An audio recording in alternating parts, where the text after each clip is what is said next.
इस वीडियो में हम देखेंगे मध्य प्रदेश में शिक्षक भर्ती 2024-25 संबंधित राजपत्र जारी किया गया है। उससे संबंधित हम जानकारी यहाँ पर देखेंगे। स्कूल शिक्षा विभाग मंत्रालय वल्लभ भवन भोपाल द्वारा इस 27 दिसंबर 2024 को जारी किया गया है। यहाँ हम देख रहे हैं भारत के संविधान के अनुच्छेद 309 के परंतुक द्वारा प्रदत्त शक्तियों को प्रयोग में लाते हुए मध्य प्रदेश के राज्यपाल एतद द्वारा मध्य प्रदेश राज्य स्कूल शिक्षा सेवा शैक्षणिक संवर्ग सेवा शर्तों में भर्ती नियम 2018 में निम्नलिखित और संशोधन करते हैं। अर्थात यहाँ पर कुछ संशोधन किया गया है राजपत्र में। इसे हम यहाँ पर देखते हैं संशोधन कौन कौन से किए गए हैं। उक्त नियमों में नियम 5 में उपनियम 4 में खंड का के स्थान पर निम्नलिखित खंड स्थापित किया जाए। अर्थात सीधी भर्ती के लिए शिक्षक पात्रता परीक्षा में अर्हता प्राप्त करने के पश्चात शिक्षक चयन परीक्षा द्वारा चयन होगा। अर्थात पहले अर्हता परीक्षा उत्तीर्ण करना है, उसके पश्चात चयन परीक्षा द्वारा चयन होगा। नियम 8 में क्या परिवर्तन किया गया है उसे भी हम यहाँ पर देखते हैं। जैसे प्रारंभिक पैराग्राफ में शब्द शिक्षक पात्रता परीक्षा के स्थान पर शब्द शिक्षक पात्रता परीक्षा में अर्हता प्राप्त करने के पश्चात शिक्षक चयन परीक्षा स्थापित किया जाए। पहले शिक्षक पात्रता परीक्षा नाम दिया गया था, उसके स्थान पर अब जो चयन की परीक्षा होगी उसे शिक्षक चयन परीक्षा स्थापित किया जाएगा। उपनियम 1 में खंड का के स्थान पर निम्नलिखित खंड स्थापित किया जाए। अर्थात अभ्यर्थी ने चयन परीक्षा हेतु जारी विज्ञापन वर्ष की 1 जनवरी को अनुसूची 3 के कॉलम 3 में विनिर्दिष्ट आयु प्राप्त कर ली हो, किंतु उक्त अनुसूची के कॉलम 4 में यथा विनिर्दिष्ट आयु प्राप्त न की हो। आगे हम देखते हैं नियम 11 में उपनियम 7 में खंड खा के स्थान पर निम्नलिखित खंड स्थापित किया जाए। अर्थात रिक्त पदों के लिए क्षैतिज आरक्षण निम्नानुसार होगा। यहाँ आरक्षण से संबंधित जानकारी भी दी गई है। मध्य प्रदेश की महिला अभ्यर्थियों के लिए रिक्त पदों के प्रत्येक प्रवर्ग के लिए 50% पद आरक्षित होंगे। तो इस प्रकार से पूर्व में जो राजपत्र जारी किया गया था उसमें कुछ संशोधन किए गए। इन संशोधनों को हम देख रहे हैं।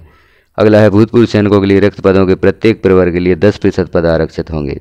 दिव्यांगजन अधिकार अधिनियम 2016 और मध्य प्रदेश दिव्यांगजन अधिकार नियम 2017 के उपबंधों के अनुसार 6% पद दिव्यांगजन के लिए केवल प्रारंभिक भर्ती के समय निम्नलिखित से पीड़ित व्यक्तियों के लिए आरक्षित होंगे। दृष्टिबाधित और अल्पदृष्टि, श्रवण बाधित और कम सुनने वाले और भी यहाँ पर आप देख रहे हैं किस प्रकार से दिव्यांगजनों के लिए यहाँ नियम निर्दिष्ट किए गए हैं। यहाँ स्पष्टीकरण भी दिया गया है। दिव्यांग आरक्षण का लाभ न्यूनतम 40% अथवा अधिक की स्थायी विकलांगता और सक्षम प्राधिकारी द्वारा जारी विधिमान प्रमाण पत्र के आधार पर ही प्राप्त किया जा सकता है।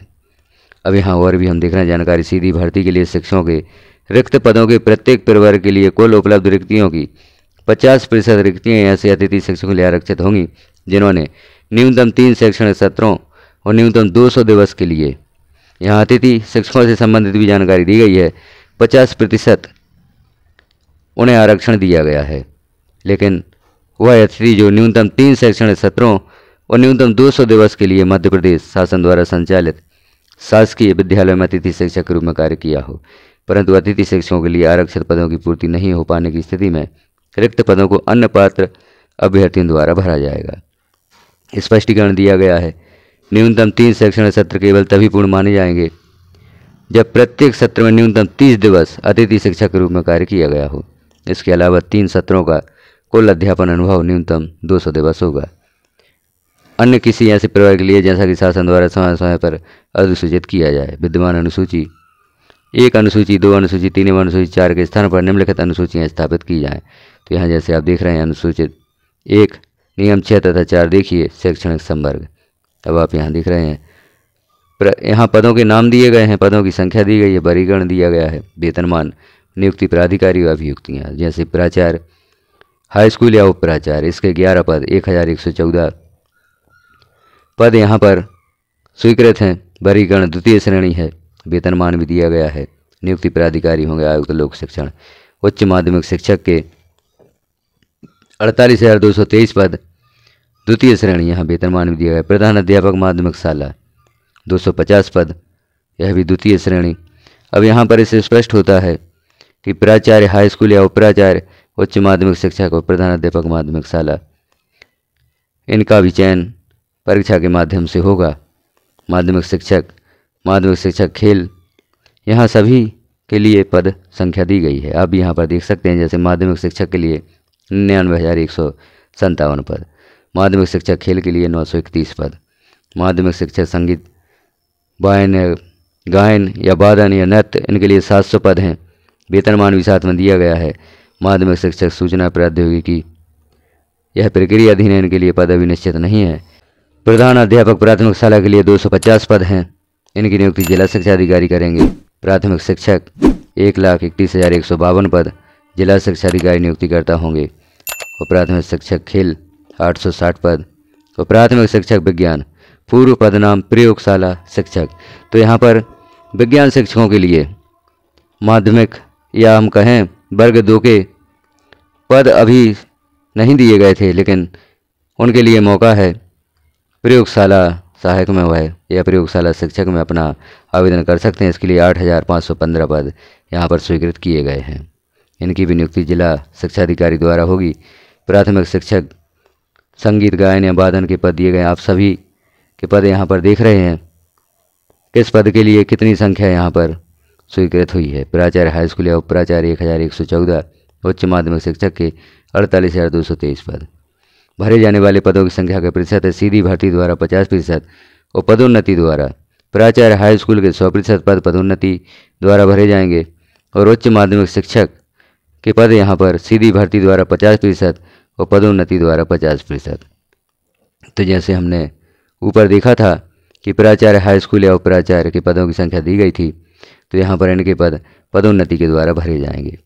आगे और भी पद दिए गए हैं, इन्हें भी आप देख लें। इस सूची को आप देखें कितने पद कौन से वर्ग के और कैसा आरक्षण दिया गया है, सभी यहाँ पर जानकारी आप प्राप्त कर सकते हैं। इस राजपत्र को भी आप प्राप्त करना चाहते हैं तो वीडियो की डिस्क्रिप्शन में हमारे व्हाट्सएप और टेलीग्राम ग्रुप की लिंक दी गई है, उसे आप ज्वाइन करें और वहाँ पर आप इस राजपत्र को प्राप्त कर सकते हैं और सारी जानकारी आप यहाँ पर प्राप्त कर सकते हैं। तो जानकारी कैसी लगी आपको एक बार कमेंट अवश्य करें। चैनल की विभिन्न जानकारियाँ भी आपको कैसी लगती हैं कमेंट अवश्य करें। जानकारियाँ अच्छी लगती हैं तो उन्हें शेयर करना भी ना भूलें। अपने सभी साथियों में शेयर करें और बेल आइकन को क्लिक कर ऑल पर प्रेस कर दें, ताकि जैसे ही अन्य कोई महत्वपूर्ण जानकारियाँ चैनल पर पब्लिश की जाती हैं और नोटिफिकेशन के रूप में आपको प्राप्त हो सकेंगी। इस प्रकार से सारी जानकारी हमने देखी। चैनल को आप सब्सक्राइब अवश्य करें और समय समय पर चैनल पर विजिट करते रहें, क्योंकि आपको इस चैनल पर बेहद महत्वपूर्ण जानकारियाँ प्राप्त होंगी। शिक्षा विभाग में होने वाले ऑनलाइन कार्य जैसे यूलाइज प्लस, RSKMP पोर्टल, शिक्षा पोर्टल, विमर्श पोर्टल से संबंधित कार्य, जहाँ पर भी आपको किसी प्रकार की प्रॉब्लम जाती है तो आप कमेंट करके अपनी प्रॉब्लम बता सकते हैं। उसका समाधान यहाँ पर देने का प्रयास किया जाएगा। वीडियो को लास्ट तक देखने के लिए आपका धन्यवाद।